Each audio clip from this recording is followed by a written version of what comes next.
Global IT के YouTube channel में आप सभी का एक बार फिर से स्वागत है। आज जो है आप लोगों को सामने दिख रहा होगा, हम लोग बात करने वाले हैं डीआरडीओ के बारे में। ठीक है, जो डीआरडीओ की वैकेंसी आई हुई है, बहुत ही अच्छी वैकेंसी है, बहुत सारी सीटें हैं। हालांकि ज़्यादातर फिटर वगैरह या अदर ट्रेड जो है उनमें मैंने देखा काफ़ी अच्छी वैकेंसी आई हुई है। ज़्यादातर ऐसे बच्चों को वैकेंसी इतनी ज़्यादा मिलती नहीं है, लेकिन इस विभाग में जो है डीआरडीओ में बहुत अच्छी वैकेंसी आई हुई है।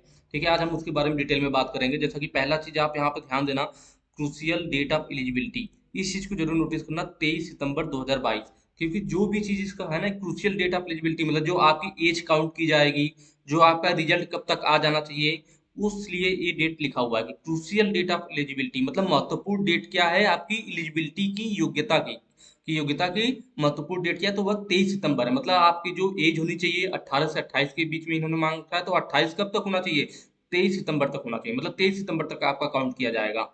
जो आपका सबसे ज्यादा सवाल है कि कौन कौन लोग इसे भर सकते हैं। ठीक है, जिनका रिजल्ट आ गया है और जिनका नहीं आया हुआ है, तो सबसे पहले मैं उसी पे बात करूंगा कि कितने लोग जो है, कौन कौन से लोग ऐसे हैं जो इस फॉर्म को अप्लाई कर सकते हैं। तो ये तो बहुत आसान सवाल है। ठीक है, कि जिनका रिजल्ट आ गया है उनके लिए तो कोई दिक्कत ही नहीं, मतलब जो लोग आईटीआई पास हो गए हैं, जिनके पास उनका सर्टिफिकेट है, तो वो लोग तो भर सकते हैं, उनके लिए कोई दिक्कत नहीं है। ठीक है, एक और डेट देख लेते हैं यहाँ पर, opening date for online application कब से स्टार्ट होगा, 3 सितंबर से स्टार्ट होगा 10 बजे से। और क्लोजिंग डेट क्या है आपकी, तो लास्ट डेट जो है आपकी 23 सितंबर है, और शाम के 5 बजे तक। ठीक है, और अभी जो है एग्जाम का जो डेट है उसको जल्दी अनाउंस किया जाएगा, इन्होंने लिखा हुआ है। तो चलिए, सबसे पहले जो आपका वो सबसे ज्यादा सवाल पूछे जाने वाला कि कौन कौन लोग इसे अप्लाई कर सकते हैं, मैं आपको यहाँ पे दिखा देता हूँ। और ये चीज जरूर ध्यान रखना, जो मैंने स्टार्टिंग में देखा है, crucial date of eligibility. Crucial date of eligibility क्या है, 23 सितंबर है। मतलब कोई भी एलिजिबिलिटी जो होगी आपकी, वो 23 सितंबर तक काउंट की जाएगी। चाहे वो आपका डेट सॉरी, चाहे वो आपका एज का हो, चाहे आपके पासिंग की बात हो। ठीक है, यहाँ पे हम लोग एलिजिबिलिटी क्राइटेरिया देखेंगे। देखिए यहाँ पे लिखा हुआ है एलिजिबिलिटी क्राइटेरिया की योग्यता क्या होना चाहिए। तो all eligible candidate, sorry, all eligible eligibility conditions will be determined with reference to the crucial date of eligibility. देखिए लिख रहा है ना कि जो भी एलिजिबिलिटी कंडीशन है, जो भी योग्यता की शर्तें हैं, वो कब तक ली जाएंगी, तो क्रूशियल डेट ऑफ एलिजिबिलिटी ली जाएंगी। हर जगह आपको ये लिखा हुआ मिलेगा क्रूशियल डेट ऑफ एलिजिबिलिटी, इसलिए उन्होंने सबसे पहले सबसे ऊपर वही लिखा हुआ था कि वह क्रूशियल डेट ऑफ एलिजिबिलिटी क्या है, 23 सितंबर है आपकी। ठीक है, यहाँ पे देख लेते हैं क्वालिफिकेशन की बात कि कब तक पास होना चाहिए। तो देखिए लिखा इसेंशियल क्वालिफिकेशन रिक्वायरमेंट को EQR लिख रहा है, कैंडिडेट मस्ट हैव पास, ठीक है, sorry, have completed EQR age on crucial date of eligibility. मतलब कैंडिडेट मस्ट हैव कंप्लीट, जो कैंडिडेट है वो अपना जो सर्टिफिकेट है, या कह लीजिए जो यहाँ पे इन्होंने क्वालिफिकेशन मांग रखा है, वो कंप्लीट कर लेना चाहिए। कब तक कंप्लीट कर लेना चाहिए, क्रूशियल डेट ऑफ एलिजिबिलिटी तक। और क्रूशियल डेट ऑफ एलिजिबिलिटी क्या है, ऊपर देखते हैं हम लोग, क्रूशियल डेट ऑफ एलिजिबिलिटी यहाँ पहला ही दे रखा है, यह है 23 सितंबर। मतलब कि आपका जो क्वालिफिकेशन इन्होंने आईटीआई मांग रखा है, मैं आईटीआई वालों के लिए स्पेशली बात करूंगा, तो वह कब तक पूरा हो जाना चाहिए, तो 23 सितंबर तक आपका पूरा होना चाहिए। मतलब आपका जो रिजल्ट है वो 23 सितंबर तक आ जाना चाहिए। ठीक है, तो इसका मतलब यह है कि जिनका रिजल्ट आ गया है, जिनके पास अपना सर्टिफिकेट है, वो लोग फॉर्म को अभी अप्लाई कर दें। ठीक है, जिनको अपना रिजल्ट मालूम है वो भी फॉर्म को अभी अप्लाई कर सकते हैं। लेकिन जिनका रिजल्ट नहीं आया है, तो आपको मालूम, जो 2020 से 2022 सेशन वाले, ध्यान दीजिएगा, जिन लोगों ने फाइनल का एग्जाम दिया हुआ, फर्स्ट ईयर वाले नहीं अप्लाई करेंगे। जिनका रिजल्ट, फाइनल का रिजल्ट कब तक आ जाए, 23 सितंबर तक आ जाए। ठीक है, तो जिनका अभी रिजल्ट नहीं आया है, तो उनका आपको मालूम है 7 सितंबर से 15 सितंबर के बीच में रिजल्ट आ जाएगा। जबकि फॉर्म की लास्ट डेट क्या है, 23 सितंबर है। और एलिजिबिलिटी का भी लास्ट डेट उन्होंने 23 सितंबर दे रखा है। इसका मतलब जब आपका 7 सितंबर से 15 सितंबर के बीच में रिजल्ट आ जाएगा, जो 2020 से 2022 सेशन वाले कैंडिडेट हैं, तब आप लोग फॉर्म को अप्लाई कर सकते हैं बिल्कुल आसानी से। मतलब आपको टेंशन नहीं लेना है, और आपको मालूम दीक्षांत समारोह होना ही है, तो 7 से 15 सितंबर के बीच में 100% आपका रिजल्ट आ जाएगा। तो आप लोग रिजल्ट आते ही इस फॉर्म को अप्लाई कर देना, बहुत अच्छी वैकेंसी है। ठीक है, क्योंकि इन्होंने यहाँ लिखा हुआ है कि एलिजिबिलिटी की डेट क्या है, 23 सितंबर है। अगर आपको 23 सितंबर के पहले रिजल्ट आ जाता है, या 23 सितंबर को भी आ जाता है, तो आने के बाद आप तुरंत अप्लाई कर सकते हो। ठीक है, तो चलिए हम लोग सबसे पहले बात कर लेते हैं कि कौन कौन सी ट्रेड है। और मैं आपको बता दें, आपको नोटिफिकेशन जो आपको दिख रहे हैं यहाँ पे, इसको अगर आप डाउनलोड करना चाहते हैं, तो आप हमारी वेबसाइट पे चले जाइए, www.globalite.org। आपको वेबसाइट दिख रहा होगा, www.globalite.org। आप इस वेबसाइट पर जाइए। ठीक है, और यहाँ पर देखेंगे तो अलग से ही यहाँ पे एक टैब बना हुआ सरकारी नौकरी का। अगर आप मोबाइल में चला रहे होंगे, तो मोबाइल में राइट साइड कॉर्नर में ऐसे 3 लाइनें दिख रही होंगी, इन 3 लाइनों पे क्लिक करना, तब आपको ये ऑप्शन दिखाई देगा सरकारी नौकरी। आप सरकारी नौकरी पे क्लिक कर लेना, आपके सामने नया टैब ओपन होगा। और नीचे को जब स्लाइड करेंगे ना, सबसे पहला ही दिखाई देगा डीआरडीओ रिक्रूटमेंट। ठीक है, डीआरडीओ रिक्रूटमेंट 2022। आपको यहाँ रीड मोर पे क्लिक करना है, रीड मोर पे क्लिक करेंगे ऐसे ओपन हो जाएगा। ठीक है, और आप स्टार्टिंग से जो है यहाँ से नीचे स्लाइड करते हो जाना, देखिए यहाँ पे सारी डिटेल लिखा हुआ डीआरडीओ रिक्रूटमेंट के बारे में, भाई क्या पोस्ट है, पोस्ट नेम एसटीए है, टेक्नीशियन आईटीआई वालों के लिए टेक्नीशियन वाला है, ठीक है। एज लिमिट क्या है, 18 से 28 साल है, और इसमें जो है एससी एसटी ओबीसी जो भी होते हैं उनके भारत सरकार के नियम के अनुसार उन्हें छूट दिया जाएगा। और नीचे देखिए अप्लाई लास्ट डेट भी लिखा हुआ 23 सितंबर को लास्ट डेट है, ठीक है। सिलेक्शन प्रोसेस क्या है, तो दो एग्जाम होंगे based on CBT exam tyre 1 और 2। जो पहला वाला होगा वो सीबीटी एग्जाम होगा, और जो दूसरा एग्जाम होगा स्किल टेस्ट होगा। अभी मैं आगे इसके बारे में डिटेल में बताऊंगा। और नीचे अन्य अन्य महत्वपूर्ण लिंक वगैरह भी आप देख सकते हैं। यहाँ पे देखिए टोटल पोस्ट 826 है, किसके लिए कितना है यहाँ पे देखिए ये दिया हुआ डिटेल वगैरह कि भाई कौन से ट्रेड में कितनी पोस्ट है। अभी मैं आगे आपको और डिटेल में दिखाऊंगा। इसेंशियल एजुकेशनल क्वालिफिकेशन लिखा हुआ है, 10th पास होना चाहिए और सर्टिफिकेट होनी चाहिए आईटीआई से, ठीक है। 18 से 28 साल वो मैंने आपको बता ही दिया था। यहाँ पे एप्लीकेशन फीस है, जनरल ईडब्ल्यूएस ओबीसी के लिए 110 रुपये फीस है, और अदर के लिए नो फीस है, कोई फीस नहीं, ठीक है। अगर आप जनरल से ईडब्ल्यूएस से ओबीसी से हैं तो 110 रुपये की फीस जमा करनी पड़ेगी, और अगर अदर कैटेगरी है तो उसके लिए कोई फीस नहीं है, नो फीस। और यहाँ पर देखिए मैंने यहाँ पे लिंक दे रखा है, ऑनलाइन एप्लीकेशन स्टार्ट 3 सितंबर से, क्लोज 23 सितंबर। एग्जाम की डेट अभी कंफर्म नहीं है, click here for full notification, इस पर क्लिक करके आप पूरे नोटिफिकेशन को डाउनलोड करके पढ़ सकते हैं। और यहाँ पे click here for online application, इस पर क्लिक करेंगे आप ना, तो फिर आपके जो है मेन इसकी जो साइट है वो आपके सामने ओपन हो जाएगी डीआरडीओ की, ठीक है। ऑफिशियल वेबसाइट पर चले जाएंगे, और यहाँ नीचे देखिए, नीचे आएंगे तो यहाँ पर देखिए ना सर्टेन रीजन लिखा हुआ है। यहाँ पर आप क्लिक करके यहाँ पे डीआरडीओ की ऑफिशियल वेबसाइट पर भी इन्होंने छोटा सा अपना नोटिफिकेशन जारी किया है, तो आप देख सकते हैं। और यहीं पर आपको ऑनलाइन करने का जो है लिंक भी एक्टिव हो जाएगा, कब, 3 सितंबर से, ठीक है।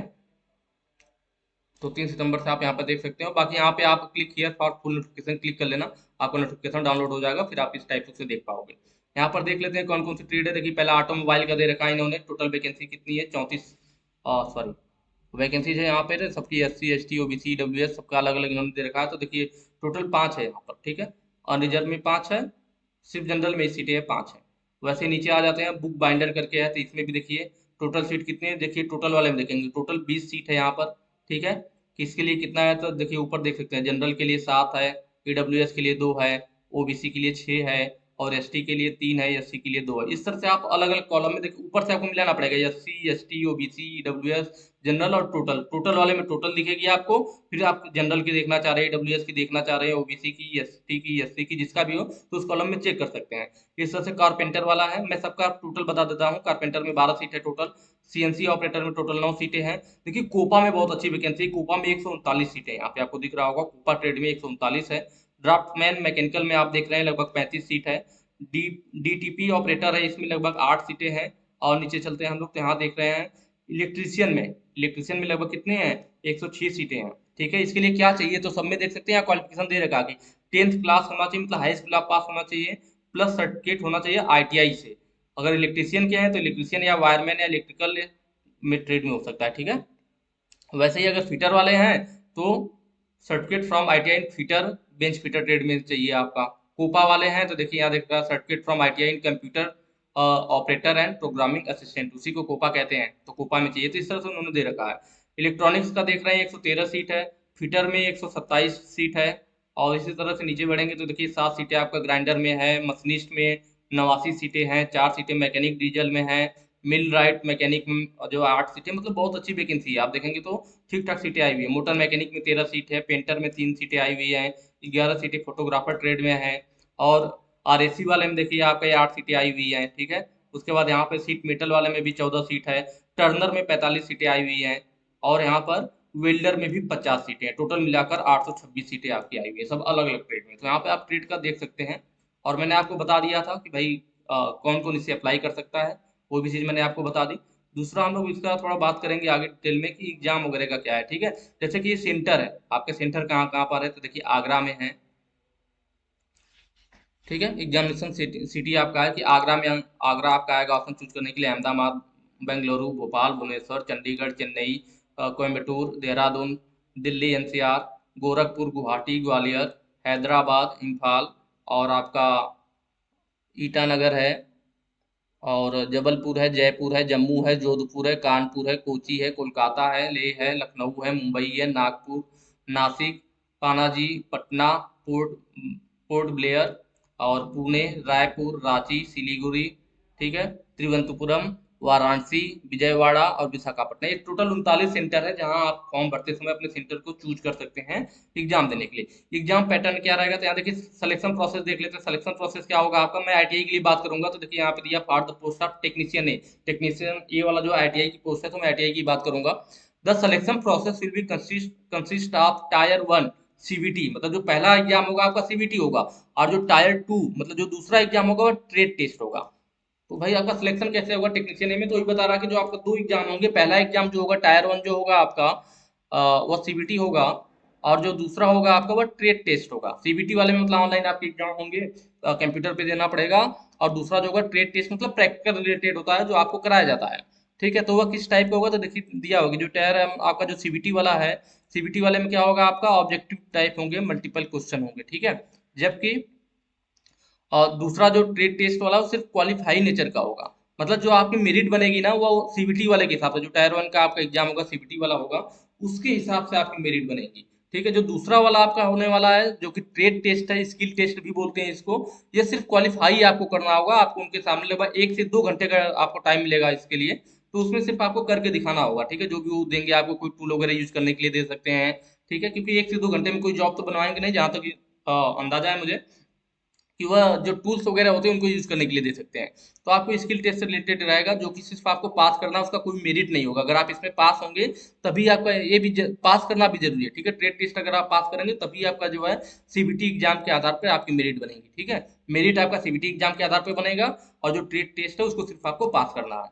तो ये चीज क्लियर होगा। दूसरी चीज सबसे इंपॉर्टेंट एग्जाम में कि there will be no negative marking for wrong question, मतलब आपको सॉरी रॉन्ग आंसर, आपको गलत आंसर पे कोई निगेटिव मार्क नहीं दिया जाएगा। ये बड़ा प्लस पॉइंट है, नहीं तो ज्यादातर एग्जाम में ऐसा होता नहीं है, 1/3 1/4 की निगेटिव मार्किंग रहती ही है। बट यहाँ पर कह रहा है कि there will be no negative marking for wrong answer, मतलब आपको कोई भी निगेटिव मार्किंग नहीं दिया जाएगा, मतलब आप बिल्कुल आसानी से क्वेश्चन को कर सकते हैं बिना टेंशन के। ठीक है, सी वाले में देखिए लिखा the medium for examination will be Hindi and English, मतलब हिंदी और इंग्लिश दो लैंग्वेज में आपके एग्जाम होंगे। लैंग्वेज वाला भी यहाँ पे आपका क्लियर हो जाएगा कि दो लैंग्वेज है। यहाँ पे देख लीजिए, यहाँ दिया हुआ है कि भाई क्या क्या कैसे है आपका। तो देखिए इस टाइप बी के लिए, मतलब इसके लिए हम लोग टेक्नीशियन वाला देखेंगे। देखिए टेक्नीशियन वाला यहाँ दिया है ना, तो देखिए यहाँ पे दिया हुआ है इसमें कि आपके जो सेक्शन ए है, सेक्शन ए और बी दो सेक्शन होंगे सीबीटी वाले में। ठीक है, सेक्शन ए में quantity, ability, aptitude, general intelligence and reasoning वाला होगा, जनरल अवेयरनेस होगा और इंग्लिश लैंग्वेज होगा। इससे कितने क्वेश्चन होंगे, 40 क्वेश्चन होंगे। और सेक्शन बी में क्या है, स्पेसिफिक टू ट्रेड, मतलब जो आपकी ट्रेड है, मतलब इलेक्ट्रिशियन वालों में इलेक्ट्रिशियन से आएगा, फिटर वालों में फिटर से आएगा, कारपेंटर में कारपेंटर से आएगा, कोपा में कोपा से आएगा। तो उससे कितने क्वेश्चन होंगे, तो 80 होंगे, मतलब आपके ट्रेड से 80 क्वेश्चन होंगे। और बाकी ये जो जनरल अवेयरनेस वगैरह है, रीजनिंग है, इंग्लिश है, इन सबों को मिलाकर के 40 क्वेश्चन होंगे। टोटल मिलाकर 120 क्वेश्चन होंगे, और आपको टाइम मिलेगा 90 मिनट का, 1.5 घंटे का। 1.5 घंटे में आपको 120 क्वेश्चन करने होंगे। तो इस टाइप से अलग अलग डिवाइड किया गया है। ठीक है, और देखिए यहाँ पे लिखा भी है कि जो ट्रेड टेस्ट है या क्वालिफाइंग नेचर का है, सिर्फ आपको क्वालिफाई करना है, जबकि सीबीटी वाला सिलेक्शन के लिए है। ठीक है, तो जो ट्रेड टेस्ट में कितने लड़के बुलाए जाएंगे, तो देखिए यहाँ पे लिखा हुआ ट्रेड टेस्ट में एक संबंधी 8, मतलब लगभग वैकेंसी का 8 गुना नंबर ऑफ वैकेंसी और number of short listed candidate. तो जो वैकेंसी है उसके 8 गुना लगभग कैंडिडेट बुलाए जाएंगे ट्रेड टेस्ट के लिए। ठीक है, ट्रेड टेस्ट में कितने कैंडिडेट पास किए जाएंगे, जो भी लोग होंगे उसके 8 गुना कैंडिडेट को लिया जाएगा, वैकेंसी के 8 गुना कैंडिडेट को, मतलब एक सीट पर 8 लोगों को लिया जाएगा। ठीक है, तो ये हो गया हमारा। दूसरी चीज यहाँ पे देखिए लिखा हुआ द ट्रेड टेस्ट में be of about me 1 to 2 hour duration, मतलब जो आपका ट्रेड टेस्ट होगा वह 1 से 2 घंटे का हो सकता है। ठीक है, उसी बीच में आपसे जो भी वो करवाना चाहे करवाएंगे। दूसरी चीज मिनिमम क्वालिफाइंग मार्क, मतलब आपको जब सीबीटी का एग्जाम होगा तो कितना मिनिमम लाना होगा तो आप पास माने जाएंगे। मान लीजिए बहुत सारे कैंडिडेट है, मान लीजिए सबका एग्जाम अच्छा नहीं जाता है, हालांकि ऐसा होता नहीं है, तो मिनिमम कितने पे लिया जाएगा पासिंग मार्क, तो जनरल ओबीसी के लिए जो है हमारा 40% है, मतलब आपको जो भी एग्जाम का मार्क्स है उसका 40% ले आएंगे तब आप पासिंग पे माने जाएंगे। और जो ST SC के लिए वो 35% है, हालांकि ज्यादातर लोग भाई 65 7% जैसे भी ले आएंगे उस हिसाब से उसकी मेरिट बनती है। ठीक है, तो ये चीज यहाँ पे क्लियर हो गया होगा कि कितने गुना को जो है बुलाया जाएगा आपका ट्रेड टेस्ट के लिए, और आपका सिलेबस क्या है, यहाँ पर वो भी मैंने हल्का सा बताने की कोशिश किया, और यहाँ पर वो भी मैंने आपको दिखा दिया कि भाई जो आपका डेट वगैरह है वह कैसे भरना है और किस डेट तक आपका लिया जाएगा। और ये सबसे इंपॉर्टेंट चीज की निगेटिव मार्किंग नहीं होगी। ठीक है, तो जो मेन मेन चीजें थी उसको मैंने यहाँ पे क्लियर करने की कोशिश किया है। आपको सिलेबस का भी मैंने बताया कि क्या क्या चीजें आने वाला है। उसके अलावा अगर आपका कोई डाउट रह जाता है इस वैकेंसी से रिलेटेड, ठीक है, तो आप लोग कमेंट करना। मैं क्या करूंगा कि भाई इस जो वीडियो है इसकी वीडियो के नीचे मैं उन कमेंट्स को देखूंगा, और उन कमेंट को लेकर के मैं एक अलग से वीडियो बना दूंगा। तो अगर इस वैकेंसी को लेकर के आपको कोई डाउट रहता है कि भाई ये चीज़ क्या होगा या कैसे हो सकता है, तो आप लोग कमेंट कर दीजिएगा। जो भी आपके डाउट होंगे उसको मैं नेक्स्ट वीडियो में कमेंट्स को उठा करके उस हिसाब से क्लियर करने की कोशिश करूंगा, ठीक है। तो चलिए आज की वीडियो में इतना है। वीडियो पसंद आई है तो ज़्यादा से ज़्यादा शेयर कीजिएगा। Thank you.